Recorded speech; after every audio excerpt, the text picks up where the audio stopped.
Je travaille dans un milieu professionnel bruyant. Quand s'inquiéter pour mon audition? La surdité est par ordre d'importance la deuxième maladie professionnelle.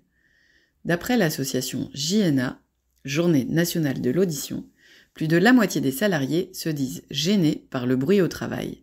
En effet, les activités industrielles, artisanales et agricoles génèrent des sons d'intensité élevée, dangereux pour le système auditif. Si vous aussi vous manipulez des machines ou des outils ou travaillez dans un environnement bruyant, vous avez raison de vous en préoccuper.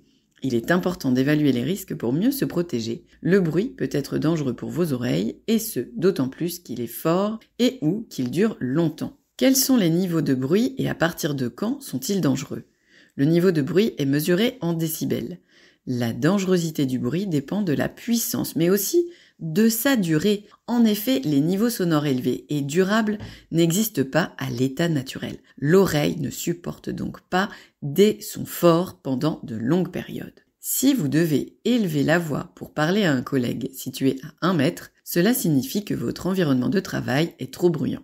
La fatigue auditive apparaît dès 75 décibels. C'est un phénomène réversible, mais qui peut être à l'origine de stress, troubles du sommeil et ou troubles de la concentration. Le risque auditif apparaît dès 85 décibels, c'est-à-dire le bruit d'un klaxon ou d'un moteur de tondeuse à gazon. Au-delà de 85 décibels, plus le niveau est élevé, plus le risque est grand et la dégradation rapide. Par exemple, un marteau-piqueur émet un bruit d'une intensité d'au moins 110 décibels. Si le niveau est extrêmement élevé, toute exposition, même de courte durée, est dangereuse.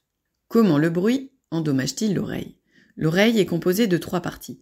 L'oreille externe, le conduit auditif et le tympan, l'oreille moyenne avec la chaîne des osselets et l'oreille interne, où les ondes sonores sont transmises au nerf auditif par des milliers de minuscules cils.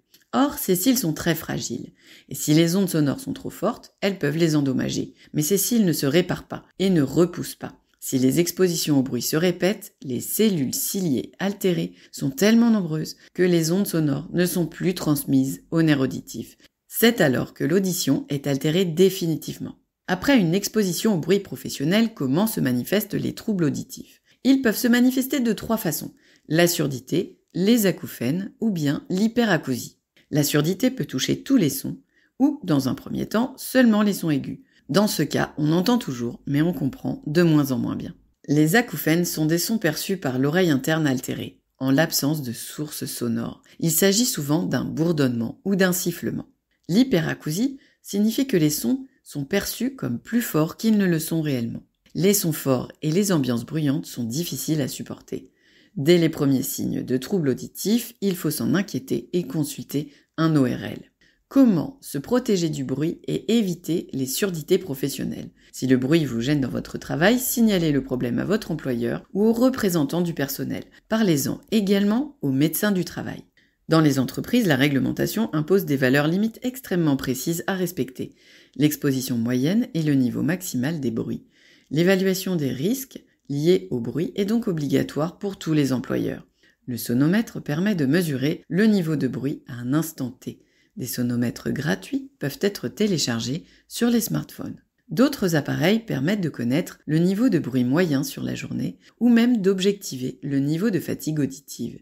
Les employeurs sont légalement tenus de protéger leurs salariés contre le bruit grâce à l'insonorisation des locaux et l'entretien des machines, l'organisation du travail qui peut permettre d'éviter la coactivité avec des travaux particulièrement bruyants, le port d'équipements de protection individuelle, bouchons d'oreille et casque, qui permet de limiter le niveau de bruit et donc de protéger l'audition. Protégez-vous, portez un casque anti-bruit ou des bouchons d'oreille.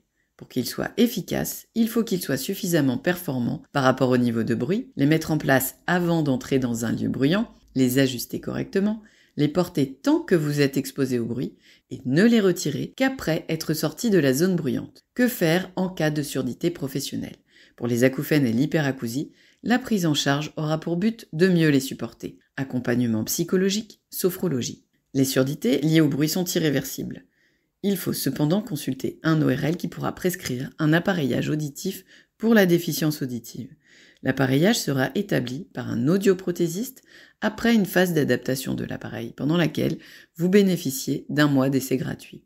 Pour suivre le suivi après achat, à raison de 2 ou 3 rendez-vous par an, permettra d'améliorer les réglages. Il faudra effectuer de nombreux ajustements dans diverses situations. Pour avoir une habituation confortable, des efforts importants seront à fournir. Un bilan orthophonique permettra de connaître vos stratégies de communication, audition, lecture labiale. Une prise en soin adaptée vous permettra d'optimiser le bénéfice de l'appareillage et votre compréhension.